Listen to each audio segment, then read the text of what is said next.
जय हिंद एस्पिरेंट्स। आशा करता हूँ सब बेहतर, सब बढ़िया। आपकी सेहत अच्छी है, पढ़ाई बढ़िया चल रही है और आने वाला जो एग्ज़ाम है आपका बढ़िया तरीके से तैयारी कर रहे होगे। देखो, इस वीडियो में हम देखेंगे जो इम्पोर्टेंट रैंकिंग्स होती हैं या इंडेसेस होते हैं, रिपोर्ट्स होते हैं, इंटरनेशनली पब्लिश की जाती हैं।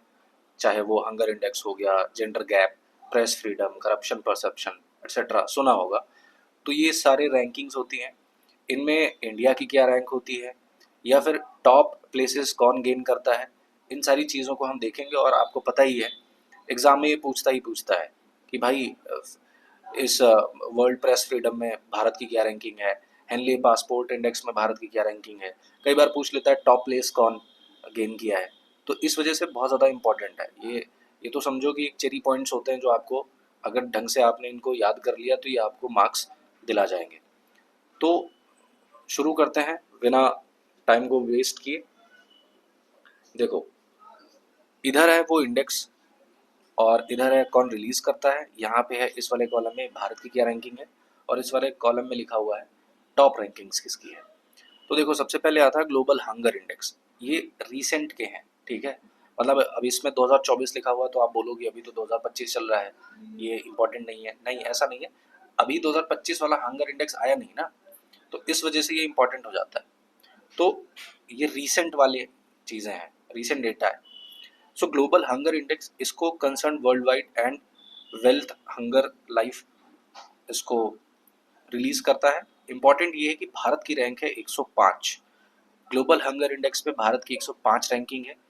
पहले प्लेस से टोटल 22 देश हैं, यानी नंबर 1 पोजीशन पे 22 कंट्रीज हैं। सबसे लास्ट में कौन है? सोमालिया। सबसे ज़्यादा यहाँ पे भूख की प्रॉब्लम है। फिर है ह्यूमन डेवलपमेंट रिपोर्ट। अब डेवलपमेंट की बात कर रहा है तो ध्यान रखना, यूनाइटेड नेशंस डेवलपमेंट प्रोग्राम इसको रिलीज करता है, यूएनडीपी। भारत की रैंकिंग है 130, ठीक है। यूएन में टोटल 193 नेशंस हैं, 193 में 130 रैंक है भारत की ह्यूमन डेवलपमेंट रिपोर्ट में। टॉप पोजीशन पे है आइसलैंड और बॉटम पे है साउथ सूडान। फिर ग्लोबल इनोवेशन इंडेक्स इसको करता है वीपो रिलीज। वीपो यानी कि वर्ल्ड इंटेलेक्चुअल प्रॉपर्टी ऑर्गेनाइजेशन, और इसमें भारत की रैंकिंग है 39th।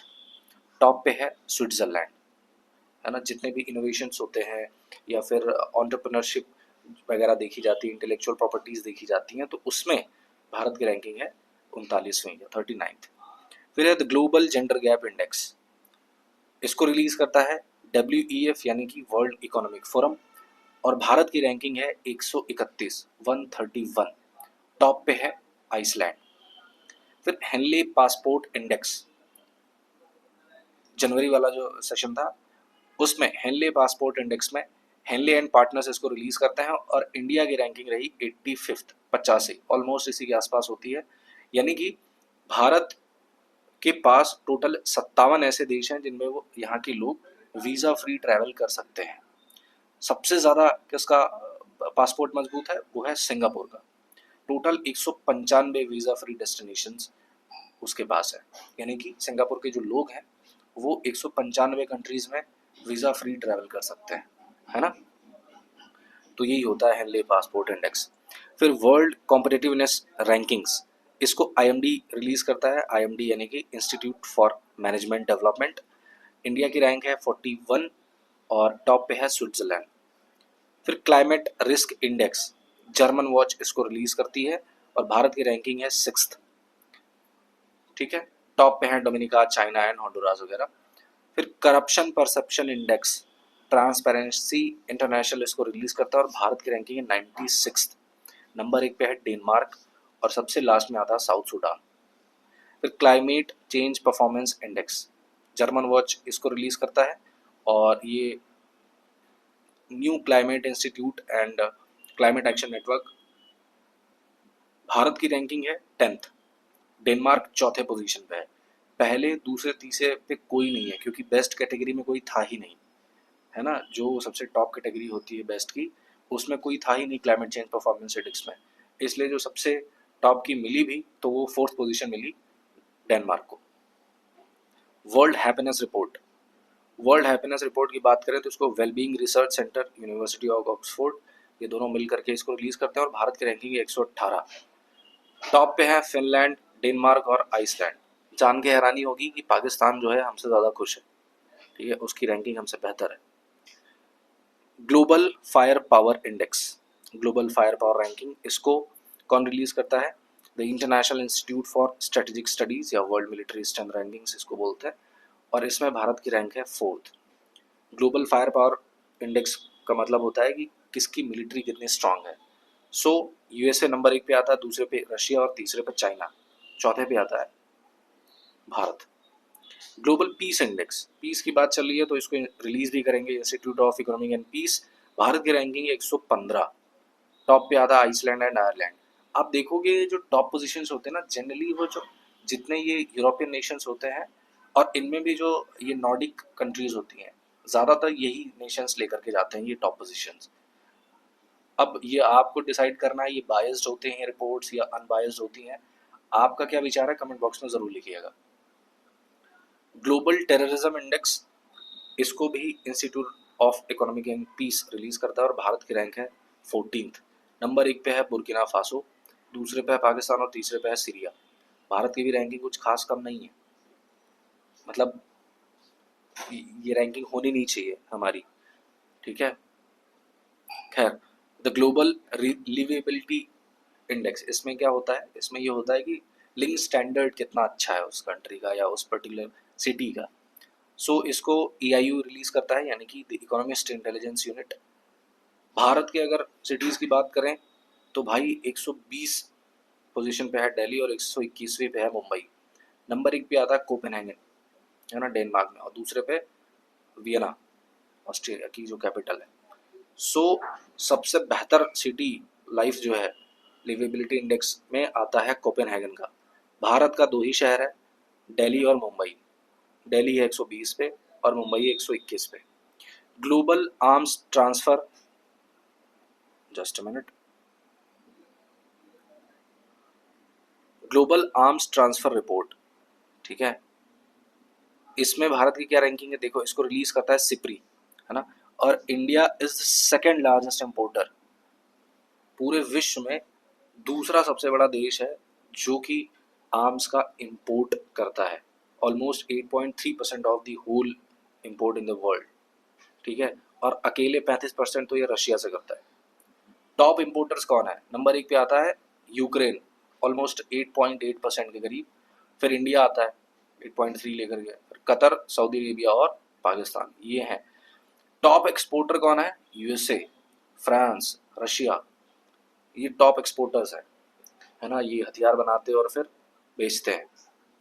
यूएसए की स्ट्रेटजी आपको पता है, जो मिडिल ईस्ट नेशंस हैं या फिर जो इधर आपको सेंट्रल एशिया का रीजन मिलेगा, साउथ एशिया का रीजन मिलेगा, यहाँ पे अब आपको डिसाइड करना है। आप ये बताइए कि जैसे आपने मूवीज़ वगैरह में देखा होगा, अभी रिसेंट में आई थी वो सुपरमैन मूवी, तो उसमें भी एक टॉपिक उठता है, दो देशों के बीच में लड़ाई छिड़वा देता है कौन? एक जो आर्म्स के डील्स करता है, यानी कि उसकी कंपनी है, वो हथियार बनाती है और वो उस देश को हथियार बेचता है।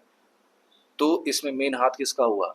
भाई जो हथियार बनाता है वो चाहता है कि लड़ाई हो, और चूंकि लड़ाई होगी तो उसके हथियार बिकेंगे, तो इस वजह से वो उस रीजन में पीस होने ही नहीं देगा। तो ये काफ़ी मतलब ऑब्वियस सा पॉइंट है कि भाई ये ऐसे नेशंस हैं, फोर्स करते हैं नेशंस को, बाकी देशों को, कि भाई हमारे हथियार लो। जैसे अभी आपको पता है यूएसए काफ़ी ज़्यादा पुश कर रहा था भारत को कि F-35 ले लो, F-35 ले लो, और उसके लिए यूएसए ने कई बार ये भी बोला कि हम सैंक्शंस लगा देंगे अगर नहीं लोगे, और फिर समझ रहे हो ना कैसी मतलब ऑफेंसिव सी नीतियाँ हैं। और डोनाल्ड ट्रंप का आपको अभी पता ही है, अगर आप करंट अफेयर्स को फॉलो कर रहे होगे तो कुछ भी बोल रहे हैं। डोनाल्ड ट्रंप जब से पावर में आए हैं, अब ये पावर का नशा है या क्या है, मतलब वो ऐसे एरोगेंस में है, कुछ भी बोल दे रहे हैं। So let's see what happens in the upcoming future. But हाँ, आपको पता है ये बहुत बेसिक सी चीज़ है कि अगर आप हथियार बनाते हो और आपको हथियार जाहिर सी बात है बेचना है, तो क्या करोगे? जब कहीं पर लड़ाई झगड़ा करवाओगे तभी तो हथियार बिकेंगे आपके। तो ये काफ़ी भद्दी सी टेक्निक होती है, बट सैडली विश्व में लोग इसको फॉलो कर रहे हैं। खैर, यूएसए या USA is the top exporter of arms, और दूसरे पे आता है फ्रांस, और तीसरे पे आता है रशिया। खैर, इंडेक्स ऑफ इकोनॉमिक फ्रीडम 2025 ये हेरिटेज फाउंडेशन रिलीज करता है। भारत की रैंक है 128 और नंबर 1 पे है सिंगापुर, दूसरे पे है स्विट्जरलैंड। फिर world press freedom reporters without borders इसको रिलीज करता है। भारत की रैंकिंग है 151 और नंबर 1 पे है Norway. Democracy index economic intelligence unit इसको रिलीज करता है। भारत की रैंकिंग 41 और नंबर 1 पे है, एज यू नो मैंने बताया ना, नॉर्वे। फिर दूसरे पे है न्यूजीलैंड, फिर स्वीडन, सबसे लास्ट में किसकी है? अफगानिस्तान। तालिबान ने जब से टेक ओवर किया है वहाँ की डेमोक्रेसी खत्म हो चुकी है, तो इस वजह से सबसे लास्ट जो पोजीशन मिली है वो अफगानिस्तान को मिली है। फिर दी 25 sustainable development report SDR United Nations release करता है और भारत की रैंकिंग है 99th। टॉप पे अगेन मैंने बताया ना, ये नॉर्डिक नेशंस और ये European nations, Finland, Sweden and Denmark. So ये थे इम्पॉर्टेंट रिपोर्ट्स, रैंकिंग्स और इंडेसेस। इंडेक्स का फुल फॉर्म सॉरी प्लूरल होता है इंडेसेस, है ना, ध्यान रखना। सो रैंकिंग्स हैं ये इम्पॉर्टेंट, और ये एग्जाम में पूछता है, और खास करके जो रीसेंट की होती है वही पूछता है, 2 साल पुराना तो पूछेगा नहीं। तो इनको याद कर लेना प्रॉपर, 2-3 बार देख लेना वीडियो।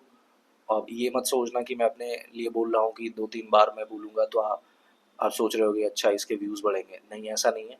2-3 बार देखोगे तभी ये डेटा याद होता है ना, क्योंकि ये प्योर डेटा है, आपको ये याद करने में टाइम लगेगा।